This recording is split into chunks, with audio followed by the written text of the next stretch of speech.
अतिशय चांगला उदाहरण आहे हा रिव्ह्यू व्हिडिओ की जेव्हा कधी आपण बाहेर लोन घ्यायला जातो तर चार्जेस कसे वाढत जातात किंवा चार्जेस एकत्र सांगितले जात नाही।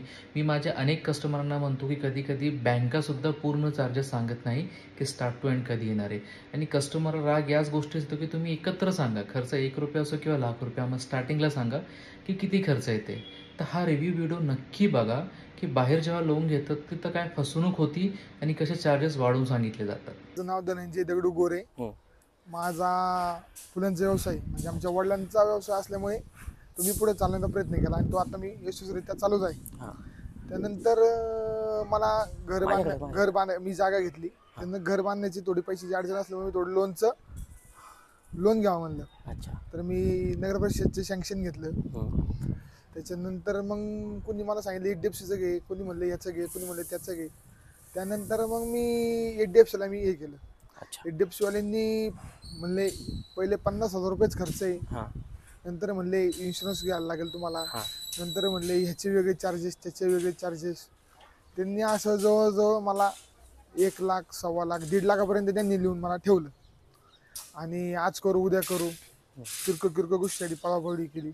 खूप मला त्रास झाला त्या गोष्टीमुळे। आज माझं घर 3 ते 4 महिने थोडक्यात लेट झालं।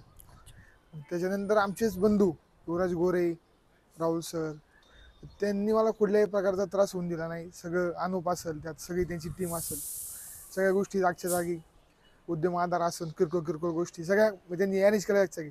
मला कुठलीही अडचण झाली नाही। भविष्यात जर कोणाला लोन घ्यायची जर गरज पडली तर त्यांनी तिथे जावा। तर तसंच आमचे शेजारी गणेश गोरे, त्यांना युनियन बँकेत पण ते गेले, युनियन बँकेत गेले, कॅनरा बँकेत गेले, त्यांची पळापळ केली। ही लोक काय करतात, पहिली होम लोनचा फॉर्म भरून घेतात, त्यांचे 5-6 हजार रुपये ते फॉर्मचे भरायला लावतात। त्यांना काय मिळते त्यातून आम्हाला काय माहित नाही, ते भरून घेतात ती स्टाफ लोक बँकेची, ते होम लोनवाली कोणती XYZ। आणि मग नंतर म्हणतो तुमचा सिबिल स्कोअर चांगला नाही, हे चांगलं नाही, ते चांगलं नाही।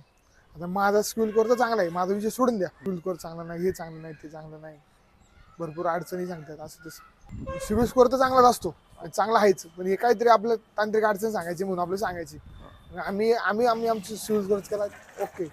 तर ते काय म्हणले की कॅनरा बँकवाली, युनियन बँक त्यांची वेळ केली, त्यांनाही आम्ही आर्यन होममध्ये आणलं।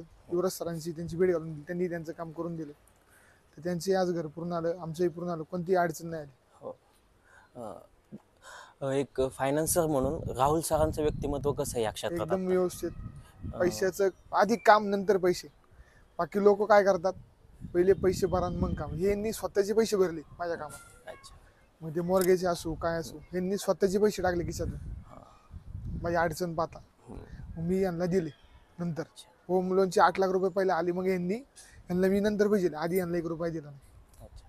शेवटपर्यंत व्हिडिओ बघण्यासाठी मनापासून आभार। हे आमचा एक एक्सपेरिमेंट होता जो की लास्ट इयर पण होता की लोकांचे मत काय आहेत, प्रत्येक स्टोरी थोडी वेगळी आहेत आणि आमच्या सर्व्हिसपासून लोक किती सॅटिस्फाईड आहेत।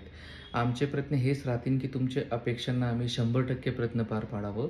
तर असे अजून एक व्हिडिओज येणार आहेत, काय येणार आहेत, तुम्हाला आवडलं असेल किंवा याच्यात काहीतरी ऑनेस्ट रिव्ह्यू वाटत असेल तर हे नक्की पुढं शेअर करा आणि असंच तुमचा जो आशीर्वाद आहे आणि आम्हाला सपोर्ट आहे हे कायम राहू दे। Thank you so much.